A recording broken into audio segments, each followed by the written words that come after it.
For this summative assessment, you will demonstrate your ability to repeat a harmonious and unified coiled design for a bowl with foot. Part 1. Lining the bowl. For this step, you'll need the following materials: bowl, scissors, water, board, and newspaper. First, you will want to make several newspaper strips. The best way is to fold a page from the newspaper multiple times. Then, you can tear the strips using the straight edge from your board.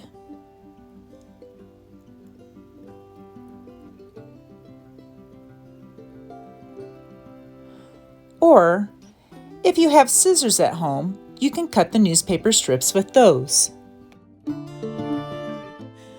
Once you have created your paper strips, it is time to line the bowl with newspaper. First, dip the newspaper into your water, squeegeeing the extra water off with your index and middle fingers. The water will help the paper stick to the inside of the bowl. As you add each paper strip, make sure to overlap. You want to cover the entire inside of the bowl so that there is a paper barrier between the bowl and the clay. Why? Well, clay tends to stick to plastic or metal surfaces. Even the smallest uncovered area causes the clay not to release from the bowl. So cover all the surfaces that the clay will touch. For this project, the clay will touch the entire inside of your bowl from bottom to top. And it's not a bad idea to allow the paper to fold over the rim of the bowl, just in case.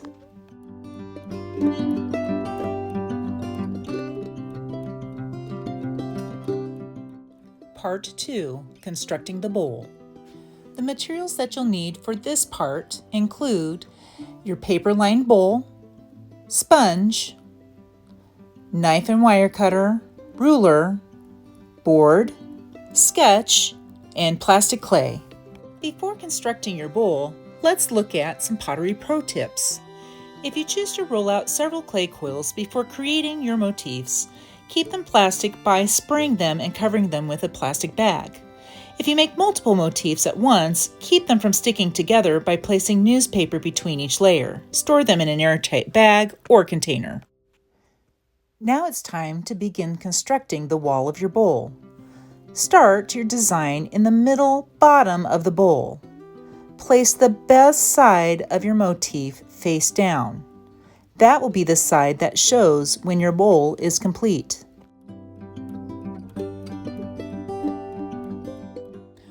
All of your motifs should touch one another.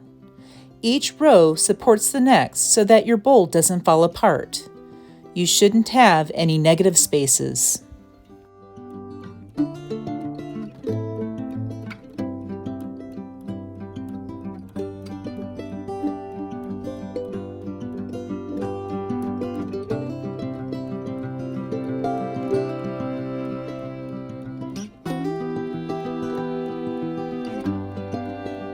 Be consistent with your spacing. You may have to make small adjustments to the size of your motifs.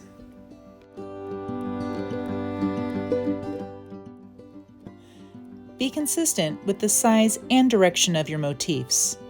Remember, you want to create a design that is harmonious and unified. So you want to avoid random placement, direction, and size of your motifs.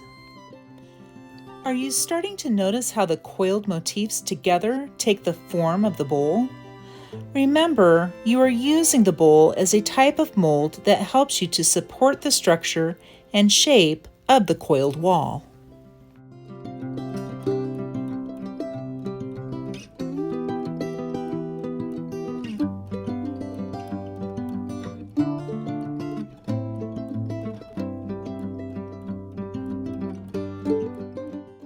Use the entire length of the mold. Make sure that the rim of your coiled bowl is level with the rim of the bowl mold.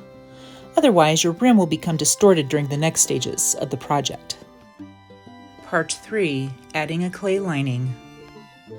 Prepare your bowl for the clay lining by taking your fork and carefully scoring the entire inside of the bowl. There should be no design visible when you are done. Don't worry, Your design will be visible on the outside of your bowl's wall.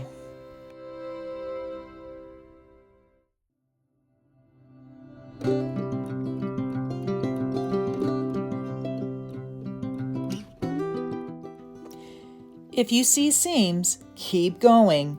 Scoring helps to mix the clay together to make your walls stronger.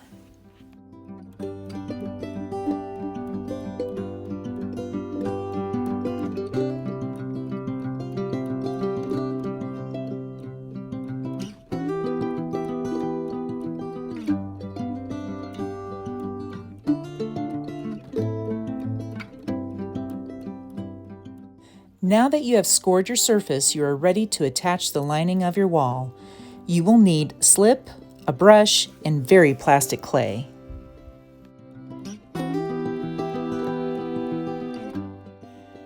Your lining will be made of an extremely thin layer of pinched clay. The lining will help hold the structure of your bowl together. The lining should feel paper thin so that your bowl doesn't appear bulky or feel heavy after the lining is added.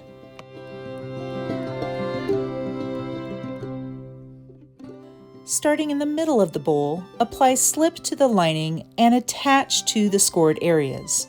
Gently press the lining from the middle to the outer edge to get rid of air bubbles and get a firm attachment. Very slightly overlap each additional section of lining. Tear and fit pieces as needed, kind of like a puzzle.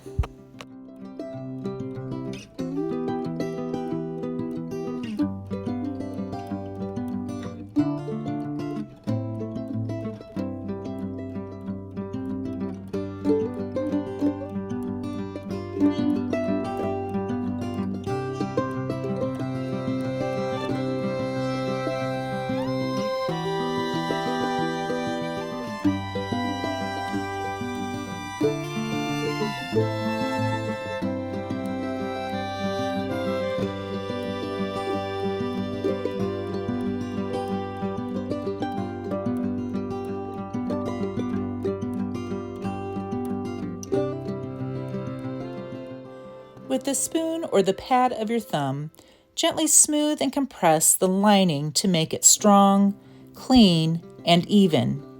Don't forget to pay attention to the bowl's rim. Use the pads of your fingers to clean, shape, and round out the shape of your rim. Remember, paying attention to even the smallest detail matters. It's what we call good craftsmanship.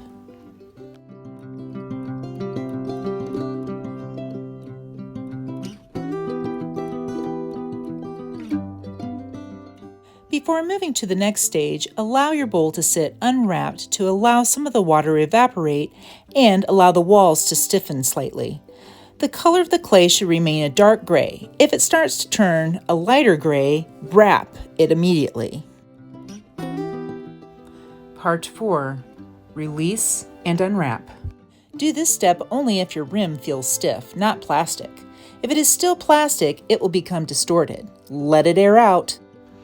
When leather hard, place a wood board or cardboard over the rim of the bowl. With one hand below the bowl and one hand over the board, flip the bowl over. Carefully remove the bowl. If it doesn't come out immediately, be patient. Let it sit in the air for a few more hours and try again. Now is the fun part. Carefully remove the paper strips to reveal your design on the outside of your bowl.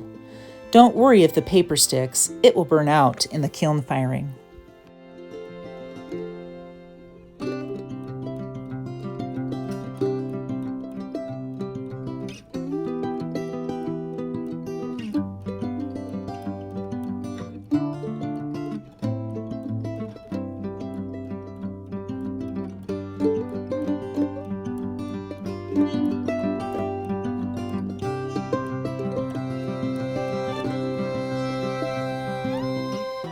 Avoid picking up the bowl with your hands. It may still be plastic and you might distort the walls.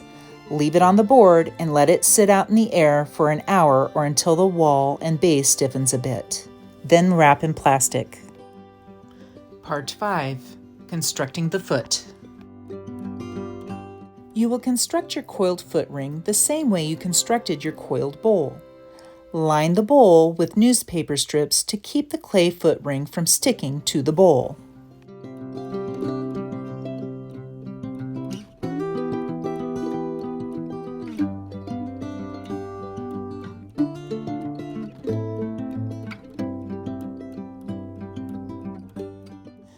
When constructing your foot ring, leave the middle section of the foot ring hollow. Plan out where your foot will attach to the base of the bowl before beginning construction.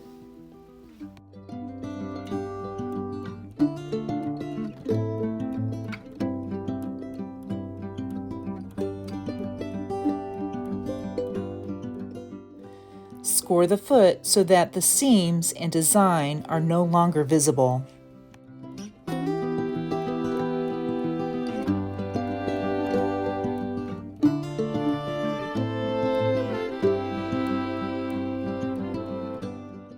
Pinch plastic clay to create an extremely thin lining and attach it to the scored areas with slip. Remember, slip is our potter's glue.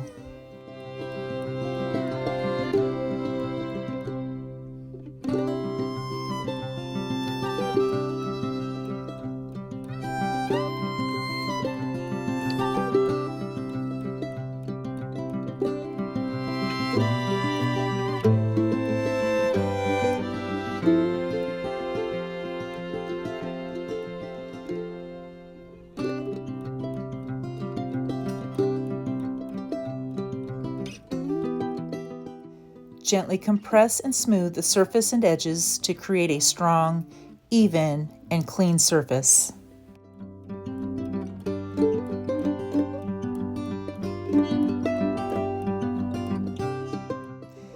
Before handling and taking the foot ring out of the mold, allow it to sit out in the air to stiffen. Otherwise, it'll lose its shape.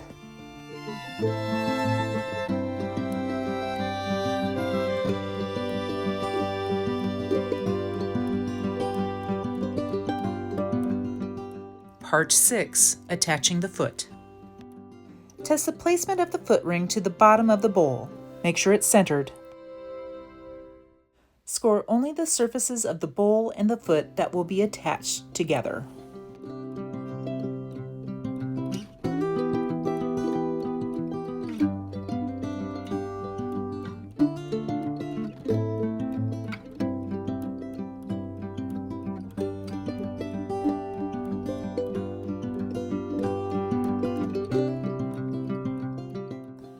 Add slip to both surfaces that you have scored.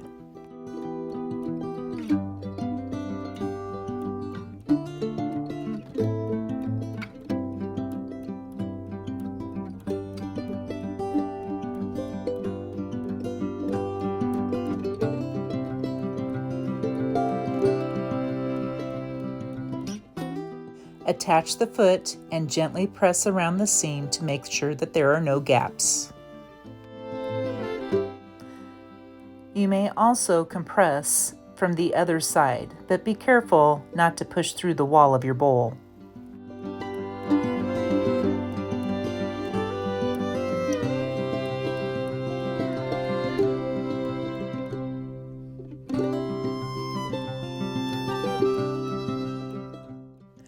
Use water and a brush to clean up extra slip.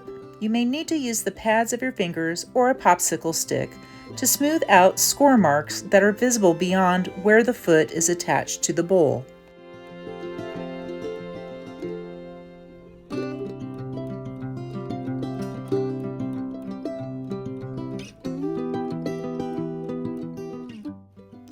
Take the time to look at the small details of your bowl, including your motifs, the inside and outside of your bowl, the base, the seams, and the rim. What needs more attention?